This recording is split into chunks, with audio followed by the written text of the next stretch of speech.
బంగారం, బ్యాంకులు, ఇతర ప్రైవేటు సంస్థల్లో ఉన్న విడిపించి కొనబడును. కొమ్మూరి గోల్డ్ ఆంధ్ర మరియు తెలంగాణ. హాయ్ నమస్తే, వెల్కమ్ టు మనం టీవీ. ఇప్పుడే బ్రేకింగ్ న్యూస్ ఏంటంటే, అందరికీ సుపరిచితుడైన ప్రసాద్ బెహ్రా జూబ్లీస్ పోలీస్ స్టేషన్లో అరెస్ట్ చేశారు. 14 రోజులు రిమాండ్కు కోర్టు అయితే విధించిందని తెలుస్తోంది. ఏదైతే ప్రసాద్ బెహ్రా ఉన్నారో, మెకానిక్ అనే వెబ్ సిరీస్లో నటి ఇతనిపై పలు సంచలన ఆరోపణలు అయితే చేసింది. ప్రసాద్ బెహ్రా తనను అసభ్యంగా ప్రవర్తించాడని జూబ్లీహిల్స్ పోలీస్ స్టేషన్లో ఫిర్యాదు చేసింది. అతనిపై అత్యాచార యత్నం కింద కేసు కూడా జూబ్లీహిల్స్ పోలీస్ స్టేషన్లో పోలీసులు అయితే నమోదు చేశారని తెలుస్తుంది. అతను కోర్టుకు సబ్మిట్ చేయగా అతన్ని రిమాండ్కి తరలించమని కోర్టు అయితే ఆదేశాలు వచ్చాయని అతను రిమాండ్కి తరలించినట్టుగా పోలీసులు అయితే సమాచారం అందిస్తున్నారు. అదేవిధంగా ప్రసాద్ బెహ్రా చూసుకుంటే ఇప్పుడిప్పుడే గతంలో పెళ్లి సందడి ఇటువంటి వెబ్ సిరీస్లో తనకంటూ ఒక ప్రత్యేక గుర్తింపు, ప్రత్యేక పేరు తెచ్చుకుని తనకంటూ ఒక అభిమాన గణాన్ని అయితే సృష్టించుకున్న ప్రసాద్ బెహ్రా అటు సోషల్ మీడియాలో అతనుకు ఇన్ఫ్లుయెన్సర్గా కానీ అతనికి ఒక మంచి ఫాలోయింగ్ అన్న వ్యక్తిగా అయితే మనం చెప్పుకోవచ్చు. ఇప్పుడిప్పుడే గతంలో ఇప్పుడు కమిటీ కుర్రాళ్ళు అనే చలనచిత్రంలో కూడా ఇతను నటించిన వ్యక్తి. ఇతనికి ఆ సినిమా ద్వారా మంచి పేరు అయితే లభించింది.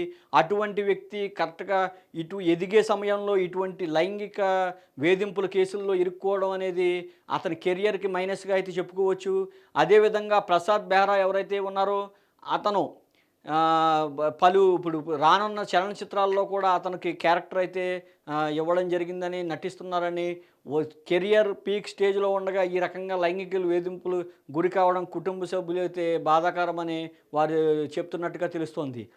ప్రసాద్ బెహ్రా చూసుకుంటే అతని డైరెక్టర్లో కూడా ఇతను మంచి వ్యక్తి అని, ఇతనిపై ఎటువంటి కేసులు ఇప్పుడు దాకా నమోదు కాలేదని, ఇటువంటి వ్యక్తిపై ఈ రకంగా లైంగిక వేధింపుల కేసు చాలా బాధాకరమని అయితే దర్శకులు అయితే ఆవేదన వ్యక్తం చేస్తున్న సంగతి అయితే మనకి సమాచారం అందుతోంది. ప్రసాద్ బెహ్రా ఎవరైతే మెకానిక్ వెబ్ సిరీస్లో నటిగా ఉందో అతనిపై అసభ్యంగా ప్రవర్తించాడని, తాకరాని చోట తాకాడని ఆ నటి అయితే పోలీసులకైతే ఫిర్యాదు చేయడం జరిగింది. పోలీసులు వెంటనే యాక్షన్ తీసుకున్నారు. వెంటనే యాక్షన్ తీసుకుని అతన్ని కేసు నమోదు చేసి రిమాండ్కి అయితే తరలించారని తెలుస్తోంది. ప్రసాద్ బెహ్రాకు 14 రోజులు రిమాండ్ విధించింది కోర్టు. ప్రసాద్ బెహ్రాకు 14 రోజుల తర్వాతే బెయిల్ పిటిషన్ దాఖలు చేసుకునే అవకాశం ఉంటుంది తప్ప ముందు ఎటువంటి బెయిలు రాదని అయితే క్లియర్ కట్గా తెలుస్తోంది.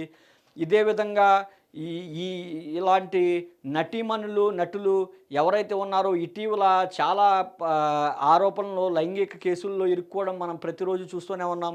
గతంలో పోల్చుకుంటే షణ్ముఖ్ కానీ, అంతకుముందు మరొక వ్యక్తి శ్రీకాంత్ కానీ, అలాగా జానీ మాస్టర్ కానీ, ఇలాగా పలువురు సినీ ప్రముఖులు కూడా ఇలాంటి లైంగిక కేసుల్లో ఇరుక్కోవడం అనేది పరిపాటిగా మారిందని చెప్పుకోవచ్చు. ప్రసాద్ బెహ్రా ఏ విధంగా ఏం చేశారు, అతను ఏ రకంగా రెస్పాండ్ అవుతారు, అతని కుటుంబ సభ్యులు ఏమంటారు, అదేవిధంగా ఈ కేసుని కోర్టు ద్వారా తేల్చుకోనున్న ప్రసాద్ బెహ్రా కోర్టు ద్వారా తేల్చుకుంటారా, రాజీకి వెళ్తారా, ఇవన్నీ తెలియాలని కొద్ది రోజులైతే వెయిట్ చేయాల్సిన పరిస్థితి అయితే ఉంది.